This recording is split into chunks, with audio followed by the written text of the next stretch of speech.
Machines అంటే ఏమిటో తెలుసండి? మనిషిని పరిపూర్ణంగా ఆశీర్వదించేది.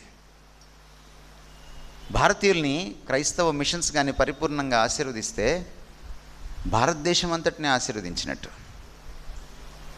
ఈరోజు విలియం కేరీ, ఆయనతో పాటు వచ్చిన వాళ్ళు చేసిన సేవ ఫలాలు ఈ రోజుకి మనం అనుభవిస్తున్నాం. ఈ రోజుకి పోస్టల్ సిస్టమ్ ఆయన తీసుకొచ్చాడండి, బ్యాంకింగ్ సిస్టమ్ ఆయన తీసుకొచ్చాడండి, రైల్ ఇంజిన్ ఆయన తీసుకొచ్చాడండి, జర్నలిజంకి పునాది వేశాడండి. ఇక్కడ ఫ్రెండ్ ఆఫ్ ఇండియా అనేటువంటి మొట్టమొదటి పత్రికను స్థాపించాడండి. బాటనీ చదివిన వాళ్ళు ఎవరైనా ఉంటే వాళ్ళకి విలియం కేరీ పేరు తెలుసు, ఎందుకంటే ఒక మొక్కకి ఆయన పేరు పెట్టారు. లీనియర్ గార్డెనింగ్ సిస్టము ఆయన విలియం కేరీ గారు తీసుకొచ్చారు. Co education system William Carey గారు తీసుకొచ్చారు. సతీ సహగమనాన్ని విలియం కేరీ గారు రాజా రామ్మోహన్ రాయ్తో కలిసి అరికట్టాడు. మనం ఎంత కృతజ్ఞత ఉన్నవాళ్ళం అంటే ఒక్కడి పేరే రాసాం మనం, రెండో పేరు రాయిలా. కష్టపడి 10 సార్లు ప్రభుత్వం దగ్గరికి వెళ్ళి రిప్రజెంటేషన్ ఇస్తే ఒక తపాలా బిల్ల ఆయన పేరు మీద వదిలి ఆయన ముఖం అందులో వేసి విదిలించుకున్నాం.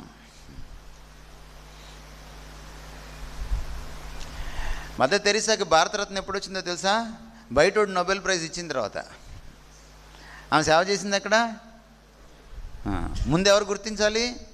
ఈరోజు ఒక బాహుబలి సినిమా తీస్తే రాజ్యసభ సీటు. క్రైస్తవుల కోసం బతకూడదు. మిషన్స్ అంటే, మిషనరీ సేవ అంటే అన్యుల్ని కూడా ఆశీర్వదించాలి. మన మీద మత మార్పిడి అని ఒక అభియోగం మోపారు. ఒకప్పుడు స్కూల్స్ ఏమున్నాయి సార్? కేవలం మన స్కూల్సే ఉన్నాయి. ఒకప్పుడు హాస్పిటల్స్ ఏమున్నాయి సార్? కేవలం మన హాస్పిటల్స్ ఉన్నాయి. 90% హిందువులు, 80% హిందువులు, లేకపోతే 10% ముస్లింలు, లేకపోతే సిక్కులు, జైనులు ఎక్కడికి వచ్చేవాళ్ళు సార్ వైద్యానికి? మన హాస్పిటల్కే వచ్చేవాళ్ళు. ఏ స్కూల్లో చదివేవాళ్ళు సార్? మన స్కూల్లోనే చదివేవాళ్ళు. మత మార్పిడి అయిందా సార్? చిన్నప్పుడు మార్చేయడం ఈజీ కదా సార్? ఒకవేళ నిజంగా మనం మత మార్పిడి చేస్తే మనం ఎంత పర్సంటేజ్ ఉండాలి సార్? వాళ్ళు ఎంత పర్సంటేజ్ ఉండాలి సార్? ఎందుకంటే స్కూల్స్ మనవి, కాలేజ్ మనది. అధికారంలో ఎవరున్నారు సార్? బ్రిటిష్ వాడు ఉన్నాడు. కానీ మనం అలా మార్చలా.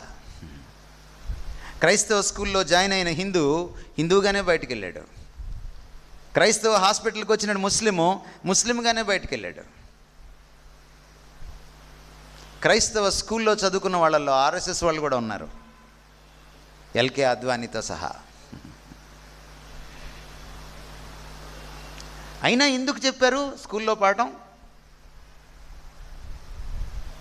ఈ రోజున భారతదేశంలో ఉన్న మేధావులు ఈ రోజుకి సర్వేపల్లి రాధాకృష్ణన్ మొదలు నిన్న మొన్నటి మణిశంకర్ అయ్యర్ వరకు వాళ్ళ ఇంగ్లీష్ చూడండి, వాళ్ళ మేధా సంపత్తి చూడండి. వాళ్ళు క్రిస్టియన్ యూనివర్సిటీస్లో, స్కూల్స్లో చదువుకున్నారు. ఏంటి మిషనరీల కాన్సెప్ట్ ఏంటి సార్? నువ్వు క్రీస్తులోకి వచ్చినా రాకపోయినా సరే నిన్ను సేవిస్తాం. యేసుప్రభు సిలువలో చనిపోయినప్పుడు కాన్సెప్ట్ ఏంటి సార్? మారుమనసు పొందేవాడు, పొందనివాడు అందరి కోసం నేను చనిపోతాను. యేసుప్రభుని తృణీకరిస్తారని తెలియదు ఆయనకి, ఆయన స్వకీయులు ఆయన తృణీకరిస్తారని తెలియదు ఆయనకి, వచ్చాడు. Jesus heart is a missionary's heart. యేసు ప్రభు లాంటి గుండెకాయ ఎప్పుడైతే నీకు వస్తుందో పాస్టర్ గారికి, నువ్వు స్వార్థం ఆలోచించవు. ఇంత చేసిన తర్వాత ఏమంటున్నారు మతోన్మాదులు? మీరు బియ్యపు మూట ఇచ్చారు, మీరు అది ఇచ్చారు, ఇది ఇచ్చారు, మతంలో కలుపుకున్నారు అన్నారు. కాబట్టి దాన్ని ఇంకా ఛాలెంజ్గా తీసుకోవాలి. మనం తీసుకొని మనం ఏం చేయాలి? మనము వారిని మనసా వాచా కర్మణ ప్రేమించాలి. ఎందుకంటే ప్రతి హైందవుడు, ప్రతి ముస్లిం, ప్రతి నాస్తికుడు, ప్రతి కమ్యూనిస్టు, ప్రతి అంబేద్కరైటు, ప్రతి సిక్కు, ప్రతి బౌద్ధుడు, ప్రతి జైనుడు, దేవుని పోలిక. దేవుని పోలిక.